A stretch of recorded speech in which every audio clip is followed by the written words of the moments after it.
This week on the Bioneers. I think it is crucial how we see Eve.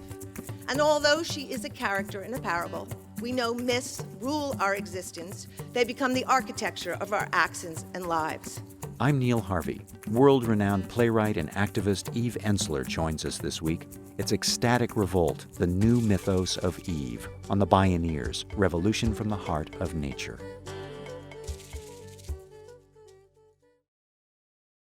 Shakespeare famously asked, "What's in a name?"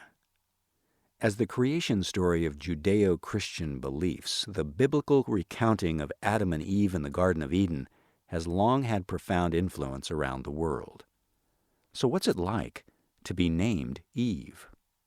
In this program, world-renowned playwright and activist Eve Ensler explores her own personal journey into her namesake. The provocative author of the Vagina Monologues and founder of V-Day to End Violence Against Women suggests there's another story beneath the traditional story. And for her, it's both very personal and very political. This is Ecstatic Revolt, the new mythos of Eve. My name is Neil Harvey. I'll be your host. Welcome to the Bioneers, Revolution from the Heart of Nature.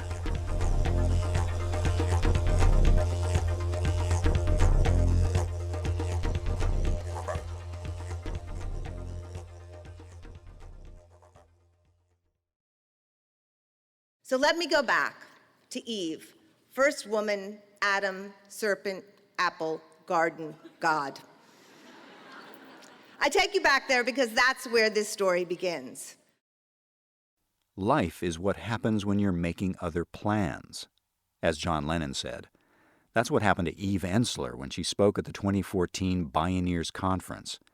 She scrapped the talk she had planned to give, because in the process of preparing, of dreaming and thinking and reflecting, something magical and unexpected happened.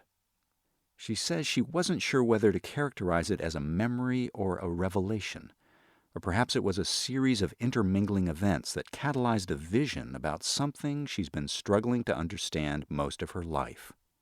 Whatever it was, a vision came roaring through with raw, unvarnished passion and power. She sees the process as a contribution to the new mythos, viewing Eve as an archetypal figure rather than a religious one. It's from that archetypal perspective that Eve Ensler spoke at the Bioneers conference. I've been obsessed with Eve my whole life. First of all, it was my name. And to be honest, for a 6-year-old, it seemed ridiculously impossible to be named Eve. She was not only responsible for the downfall of paradise, expulsion, sin, shame, but death itself. Names, like myths, determine a lot. In a deep sense, I belong to that story of Adam and Eve. It was like a tectonic plate at the bedrock of my consciousness, engendering how I saw myself and how I behaved in the world. And I believe, consciously or unconsciously, that story has shaped a great deal of humanity. How many of us feel we are, quote, fallen women, people, our inherent credibility or value erased upon birth? How many of us are controlled by the debilitating terror that any form of disobedience or independence will lead to social exclusion and damnation? How many of us feel cursed for our curiosity, forbidden to know what we know, living amidst a culture constantly manifesting a pathological and patronizing distrust and disdain for our instincts, delegitimizing our intuition, or belittling anything that might lead to a deeper, more embodied intelligence?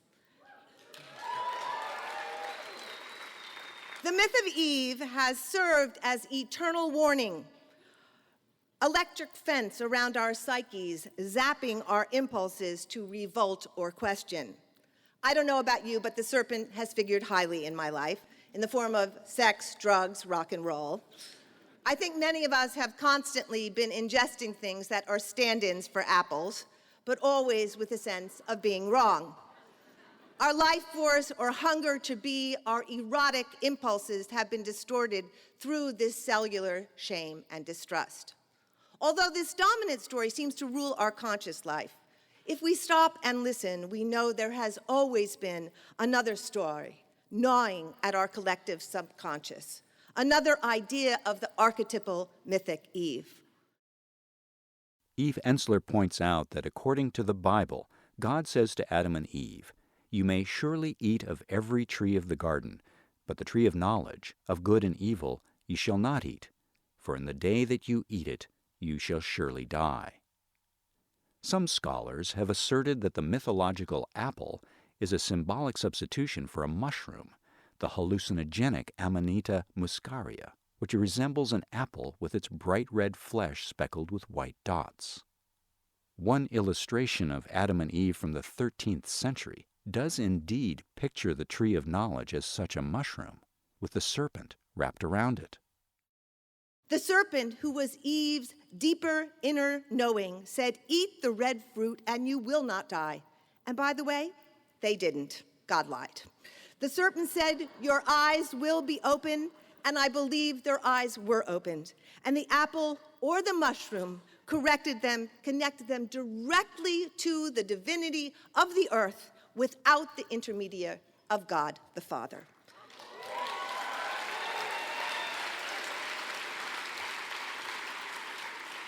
So Eve ate the apple and came into her full, independent, erotic self and heart. And what did she do next? She generously offered this transformation to Adam, because that's what women do.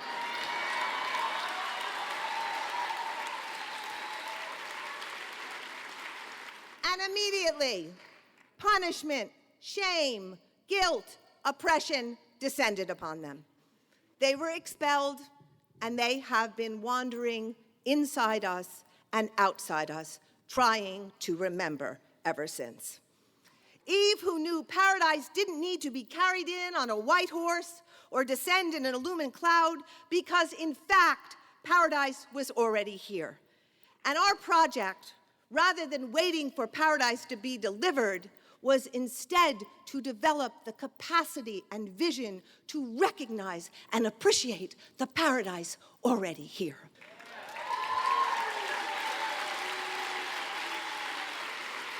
The paradise not constructed on hierarchy and competition and domination and greed, but on connection and mutual cooperation. The paradise that grew from the earth herself, our mother, delivering everything humans needed and beyond anything they could have dreamed.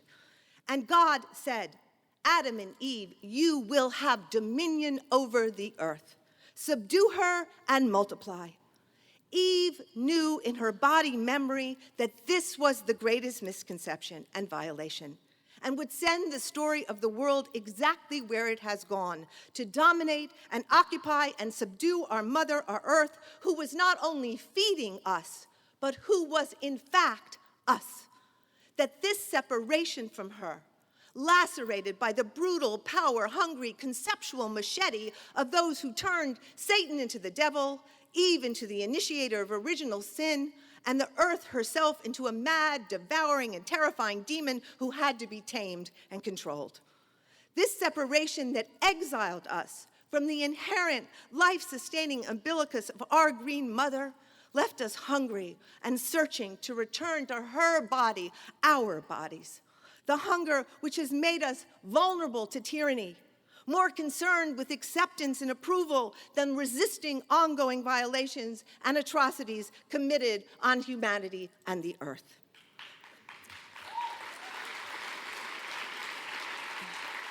That hunger that has led to dramatic and contemporary addictions, drugs, food, shopping, sex, all overcompensating for the desperation to be one with nature and in turn ourselves.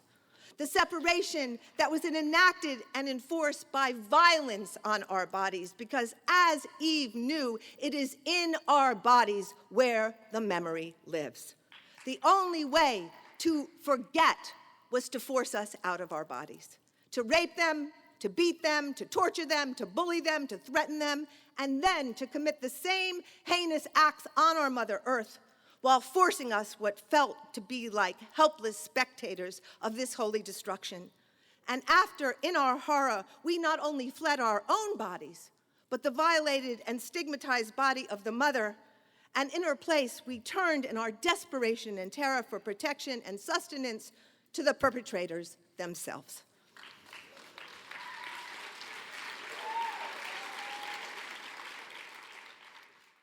Eve Ensler observes that Eve didn't ask God or Adam for permission.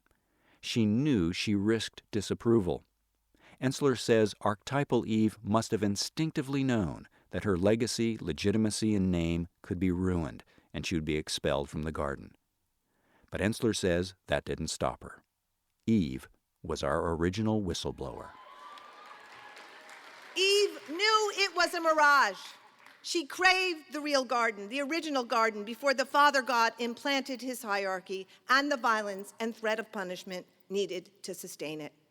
Eve ate the apple because, like many of us, she was trying to remember the other story. The story before the trauma of brainwashing and massacres.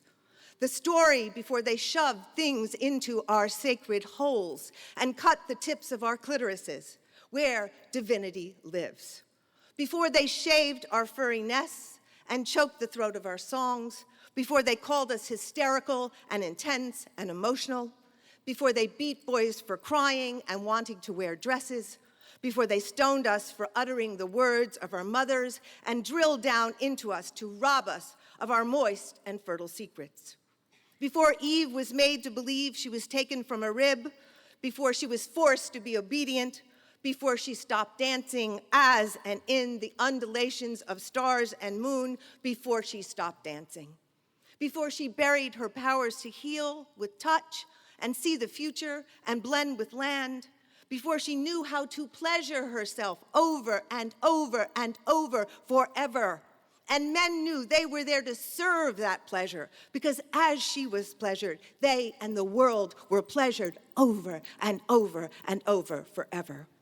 Before she was embarrassed by joy, before she apologized for her heart and stopped respecting the size of its brain, before she disqualified her opinions and apologized for her insatiable curiosity, before childbirth became punishment, and love and service to a man became mandatory, before she swallowed her rage and choked her voice, before men established God the Father at the top, before there was a top, before the earth was treated as the wretched wild, before when it was life generating life in all directions.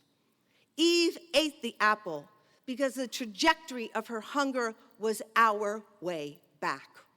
And the apple was the fruit of memory, the medicine of recall, the aphrodisiac of original connection. Eve ate the apple to regain her powers, to know what she knew before she got held hostage in the wrong garden.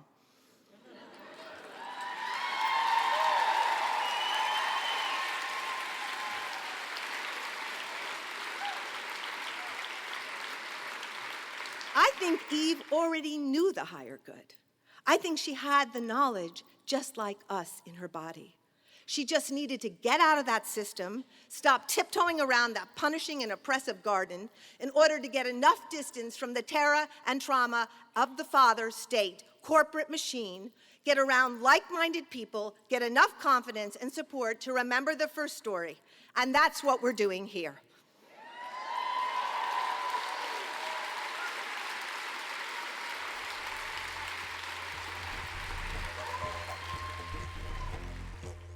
When we return, Eve Ensler looks at how this different way of seeing the story is blowing the whistle on violence against women and girls all over the world. This is Ecstatic Revolt, the new mythos of Eve. I'm Neil Harvey. You're listening to the Bioneers, Revolution from the Heart of Nature.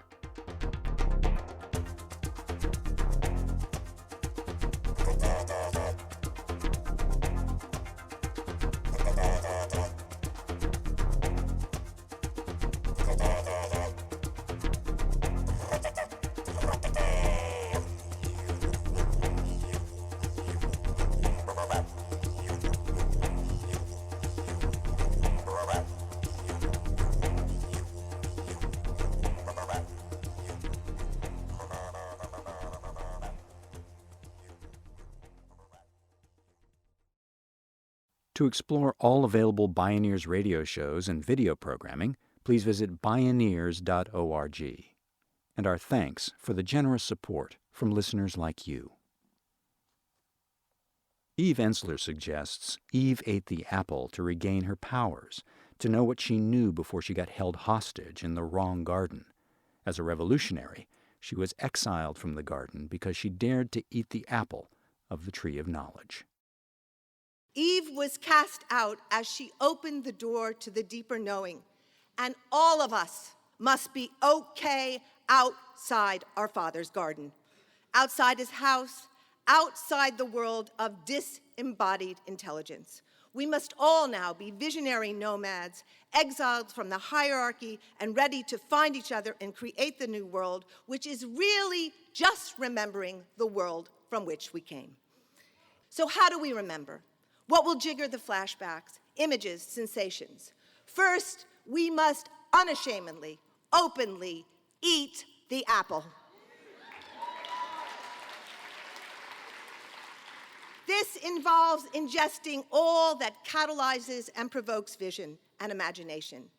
It means educating ourselves and looking deeper into the stories and myths designed and sustained by the powers that be. Reintroducing ritual, poetry, time, human connection, plant medicines, opening the box, learning the data, touching the mystical, coming out of denial, coming into our bodies through touch, dance, lots of sex, trusting what we know, not asking permission, defying authority. It means honoring and protecting our whistleblowers, our indigenous who blew the whistle on the myth of Columbus and changed Columbus Day to Indigenous Peoples Day.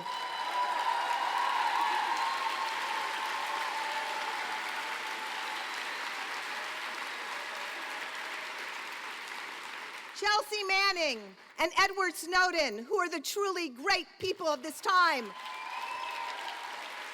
who blew the whistle on the NSA. Our brothers and sisters in Ferguson, who blew the whistle on police brutality and racism.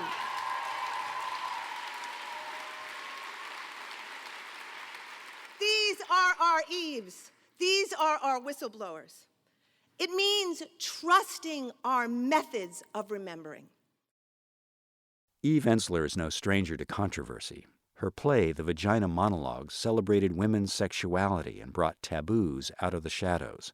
It's now been performed in a majority of the world's nations. She launched V-Day as a global Valentine's Day event to end violence against women and girls. In 2014, more than 3,600 V-Day events took place in over 1,200 locations around the globe. The movement has raised over $100 million to protect and support women in many of the world's most dangerous places.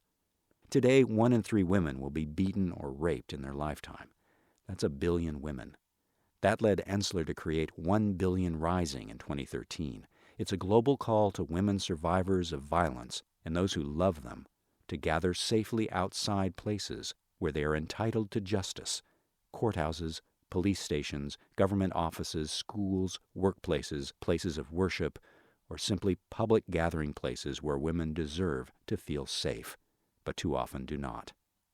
1 Billion Rising put the call out to women and men to dance to end violence against women. Dance? I want to talk about the power of dancing, the power of what happens to a woman's body which has been traumatized by the state or domestic violence. Bodies collectively releasing, expanding, joining, and resistance. Dancing, women and men, it got them to reclaim and re-energize public space, which had been absolutely something they were exiled from. It spun and it splashed creative and compassionate and determined energy in every direction. It made violence against women a front-page issue. It allowed for autonomy and local organizing and global solidarity all at the same time. It evoked demands for justice across a swath of intersectional issues, understanding that violence towards women cannot be separated from all the other violences, whether they be economic, environmental, racial, or gender. We are in the same story. It added joy to the ingredients of our resistance And by doing so, it added sexuality, and it evoked the mystical and intangible, producing what seemed like miracles. 1 Billion Rising lived up to its ambitious name. 1 billion people in 207 countries participated. In Zimbabwe, the 1 Billion Rising and the dancing freed many women from prisons who had been held there for killing their perpetrators. It inspired men throughout the Congo to write a declaration of solidarity to end violence against women and girls across the world. And then they followed up with a national gathering that I got to attend, which was one of the most beautiful events I've ever seen. Men coming from across Congo to stand up for women and girls and to redefine masculinity. It's now collaborating 1 Billion Rising with restaurant workers in this country, fighting to end substandard pay, which directly licenses the highest level of sexual harassment in any industry. From Africa to the U.S. to construction workers in Peru who turned every construction site into a sexual harassment-free zone, to 100,000 rickshaw drivers in India who now have a button on their rickshaws that says, "My religion is respecting women." Dancing became a transformative way to reclaim public space and change the story on the ground. Dancing broke taboos and compelled women. Women danced at factories, in front of corporations, in churches, but mainly it allowed women and men to come back into their bodies to reclaim public space so they, like Eve, could begin to remember the world we know inside us that we manifest outside us. It escalated ecstatic revolt. Eve was a radical, and why I love that word radical as it means going to the roots. This is the time for radical change. This is the time to come into our bodies and dance and drum and rise. This is the time to stop apologizing for our belief that it is possible to live in a world where everyone gets fed, taken care of, where we leave the rest of the oil in the ground, where those who do the hardest work are honored and paid the most, where we take our direction and inspiration from the most marginalized and invisible, where we trust our imaginations that once lined up in the direction of life will begin to create rapid and astounding solutions, where we transform human suffering not by more incarceration, punishment, and degradation, but investigation into root causes.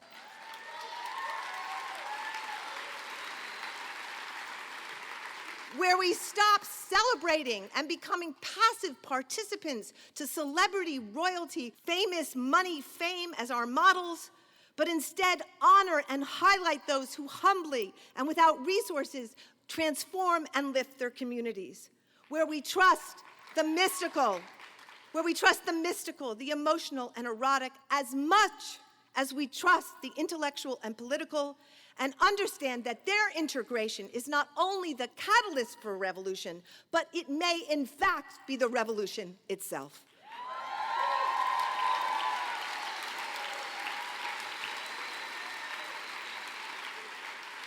Where we come to know, and I say this from the deepest sense, that humility is the path to revolution and service is the only song.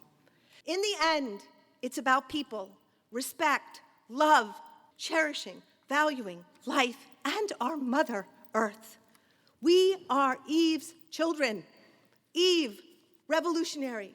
Eve, who ate the apple that unearthed the first garden under the imposed and constructed garden. Eve, who ate the apple as her hunger for truth was our actual path, and now we must fulfill her legacy. And remember, the tree of life, the offering of apples or mushrooms, was there inside the patriarchal garden. It has always been within us. Eve, mother of our freedom, ate the apple to liberate us into the world, our world. This is our time. Eat the apple, not the GMO kind.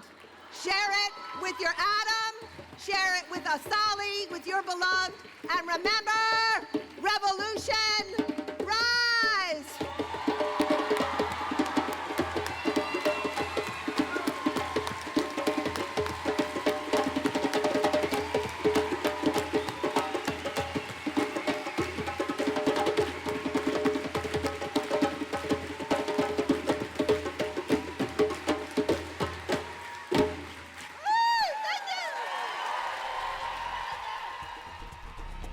playwright and activist Eve Ensler.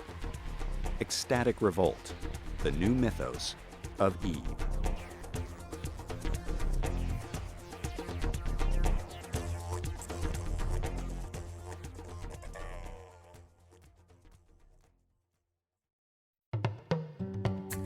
You can see and hear more from Eve Ensler or explore more Bioneers radio shows and video programming online at Bioneers.org. For information on attending the National Bioneers Conference and Bioneers events in your area, please visit Bioneers.org or call 1-877-BIONEER. The Bioneers Revolution from the Heart of Nature is a production of Bioneers and Collective Heritage Institute. Executive Producer Kenny Ausubel. Written by Kenny Ausubel. Senior Producer Neil Harvey. Managing Producer Stephanie Welch. Station Relations Ana Iglesias. Our theme music is taken from the album Journey Between by Baka Beyond and used by permission of Hannibal Records, a Rykodisc label. Additional music was made available by New Earth Records at newearthrecords.com. For more music information, please visit Bioneers.org. The opinions expressed in the Bioneers Revolution from the Heart of Nature radio series are those of the presenters and are not necessarily those of Bioneers and Collective Heritage Institute, the underwriters, or this radio station. My name is Neil Harvey. Thank you for listening. I invite you to join the Bioneers in inspiring a shift to live on Earth in ways that honor the web of life, each other, and future generations. This is program number 1315.